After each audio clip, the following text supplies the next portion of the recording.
In the mountains of East Java sits Gunung Kawi, a location known today for a highly specific practice, Pesugihan.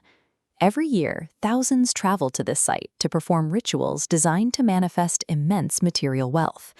But the focal point of all this modern wealth-seeking tourism is actually a tomb. It belongs to an Islamic cleric known to locals simply as Eyang Jugo. According to local history, this figure arrived in the 1840s as a stranger. When asked who he was, he introduced himself as Sajogo, a word derived from Sanskrit that translates to an orphan, or a man completely alone in the world. This genealogical document shows what was actually happening. As the humble alias Sajogo is peeled away, official palace lineages reveal a sprawling, high-status royal family tree hidden underneath. The grave at Gunung Kawi is the endpoint of a deliberate, lifelong campaign to erase a royal Mataram bloodline. Look at this photograph of the Surakarta Kraton. Behind these walls, in the 18th century political center of Java, Eyang Jugo was born as Raden Mas Suryokusumo, an elite noble of the court.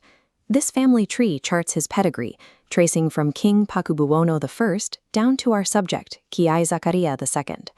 The tree branches outward, showing a split. While many stayed in the palace, his line left the court to become rural clerics. The final break from the palace came with the outbreak of the Java War in 1825. This portrait shows Prince Diponegoro, the historical figure who led the massive rebellion against Dutch colonial forces, a rebellion Kyai Zakaria II actively joined. He completely abandoned his royal comforts to manage a crucial logistical and spiritual stronghold for the war effort. The historic fortification at Nawi, shown here, anchors the reality of the battleground where he operated. For this faction of the Mataram elite, their royal lineage obligated them to resist colonial rule rather than align with it.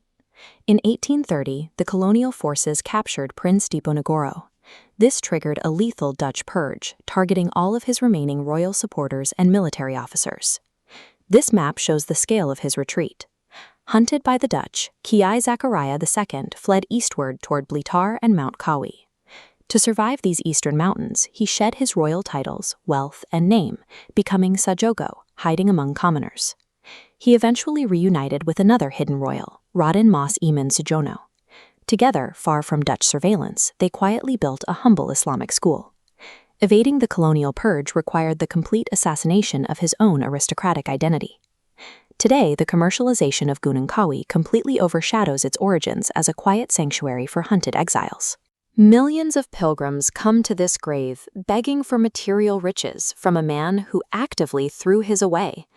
Eyang Jugo was a Mataram prince who consciously chose the life of an impoverished outcast to protect his faith and fight colonial rule. His true legacy offers no supernatural blueprint for acquiring wealth. It serves as a historical record of what a person is willing to sacrifice for their convictions.